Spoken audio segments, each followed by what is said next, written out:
People would be interested to know. We almost came to blows in the break, I think. Almost. All the cameramen got on you. It's everybody against Jeff today. Whatever, man. I'm sticking with it. Musical purist. I don't care. That's Well, the thing. How about we talk about Facebook for a moment here? There was a really interesting story that came out this week, which we have dubbed in the newsroom Facebook Gate. Yes, you have to add gate. You do, Yes, yeah, that makes to everything. So basically, give us the rundown. Sure. Basically, it's coming out of Brandon, and essentially, a judge has banned a 12-year-old girl from Facebook after she used the social networking site to threaten a pair of girls. Now, the Crown Attorney is the one that proposed the ban. The defense lawyer obviously said no. That's why would we do that? The judge agreed, and so did this 12-year-old girl's mom. So 1 year probation. Because basically this 12-year-old girl has a boyfriend who is apparently cheating on her with a 13-year-old girl. So this is the whole thing, and then this 12-year-old basically said something along the lines of wanting to I'm gonna get you, your strangle time or will whatever. come. Yeah, Yeah. your time will come kind of thing. Right. Well, now, and it should be noted that she's had issues in the past. She Yes. has assaulted other kids and was on probation for that. So this girl has has some problems, and her mother clearly saw that as well. Yeah. But a Facebook 1 year ban, is that going to do anything? I don't know. I just think this opens up a whole argument. I mean, bullying is a big thing. You know, I mean, it's something that is being looked into as much as head injuries are in hockey. You know what I mean? So now it's just interesting that it's something on Facebook that, and I mean we talk as people that are public figures in the media that what you put out there is out there Forever. And so I don't know. It's hard to tell if. A 1 year ban. I mean, I think it's important to mention too that it said in the article I read that this girl was also herself a victim of bullying previously. That's often the case. Yes, Bullies absolutely, have been for sure. bullied, whether it be by other kids or in a home situation, Yeah. right? By family members, parents, whatever. But will a year off Facebook change anything? Is she going to? I don't think so. It's to me, it's an example of just a complete separation from reality as a and I'm on that cusp because I grew up without computers really in the classroom. I think I had a me too. keyboarding class in grade 10, but so I've had to play catch up here and there, and it's a very different world for young people, and that she can't create a new alias and just be a Facebook on something. Come on. Yeah. I mean, that's a joke to me. It's a joke, but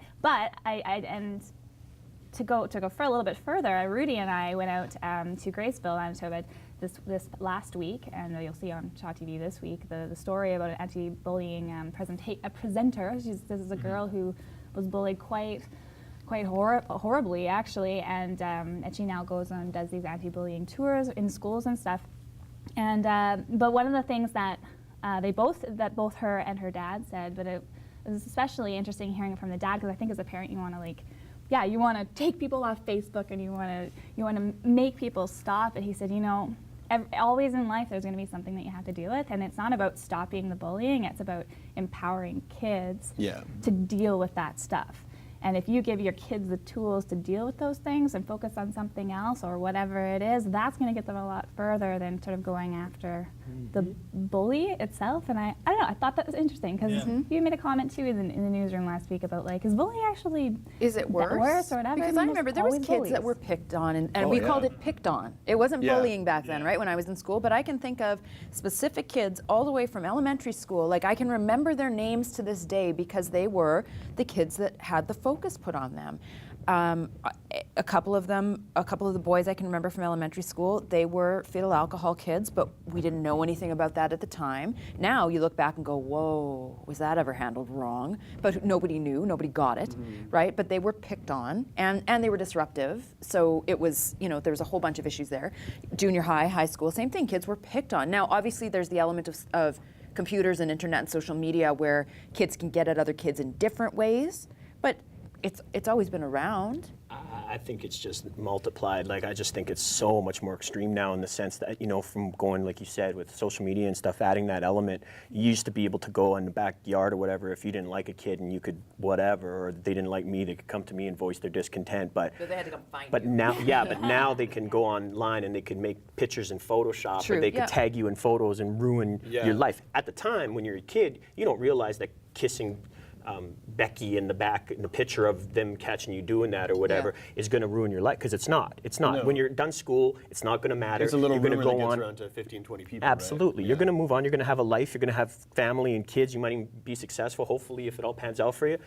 That picture's not going to ruin your life. But at the time, it's everything. And that's why I can understand these kids are like tormented. And it's just nobody's there to protect them. I don't and think, everybody I don't think gangs there's up. more bullying now than there used to be. I just think that tools like social media makes bullying easier to do and more effective. You can be more cowardly. Yeah. And even grown-ups are doing it to each other online. You see it all the time. It's not just kids. Absolutely. It just makes you so tough sitting behind that bulletproof monitor. Absolutely. But back to the original story and this, I applaud the judge for at least taking a step. I think we talk about our wussy justice system all the time and how the punishments just simply are not good enough. Well, you know what? At least someone has set a precedent to say, But what kind of precedent is it, though? well, it's everybody's, especially for kids now, to be on Facebook is a huge part of your life. Yes. You don't get to participate. That's the thing. It's not necessarily going to help in this particular case. Like she'll probably still be able to create a Yeah. But it's going to scare the crap out of kids, because kids who are thinking about doing that and realizing like, well, I'm risking actually being on Facebook for the next year. That is, I think. I mean, yeah, it may not stop this girl from. She'll find out that if she has whatever pent up is pent up inside her that she needs to take out on these other kids, and I think just the cheating boyfriend thing was just an excuse for it. It was going to happen, whether it was that or something else, I would imagine. But I mean, I do applaud the judge and the mom, which is awesome, to say, yeah, I agree. I agree with the Crown, not the defense, which is, Can you imagine that car ride home? They're texting each other. Yeah, on probably. Facebook. I think it's actually a blessing in disguise, though. I think it's actually good for her to get away from that for a while. I mean, I wish somebody would kick me off of Facebook so I wouldn't have to deal with it Sometimes anymore you need to either. be saved from yourself, right? And kids in particular, it can be allowed to go on and to build upon itself, or maybe removing her from that, and she's going to have to find other stuff to do. And yes, maybe she will create fake aliases if she's within her own home, though. And her mom, in particular, she's, I would imagine, probably not going to be allowed on the internet. That at least it's something. Somebody's trying something. I think. You almost wonder how it's going to be monitored. You know what I mean? Oh, for and sure. that's the thing. Like Yeah. that I don't know is like how you monitor it, because it's not something that Facebook's going to be like, okay, well, this person is logged in from this address. It's hard to tell if she's using an alias or creates just a completely wild and crazy email address just to be able to sign in, right? But I So think- it's hard I to don't think monitor. that's the only reason that kids are on Facebook. I think to some extent there is a sense of identity, having your identity on Facebook, and that's what she's losing. She's not really losing the chance to be on Facebook. Obviously, she can sneak around that, but she doesn't get to be herself on Facebook. Yeah, now Others- she's going to have to go up to kids in the schoolyard and tell them she's going to strangle them. That's right. Yeah, like which is face to so face. much more work. But I other know, kids now right? know that she's been banned from Facebook by a judge Exactly, too, and that's kind of probably a little embarrassing. Yeah, for sure. And maybe a little bit intimidating too, because I mean, when I think of myself when I was 12, if a judge had said something along that line, I'd be like, oh, okay. Well, hey, I have banned you from puns. True enough. And I don't know if that's made a difference in your life. I hope it has.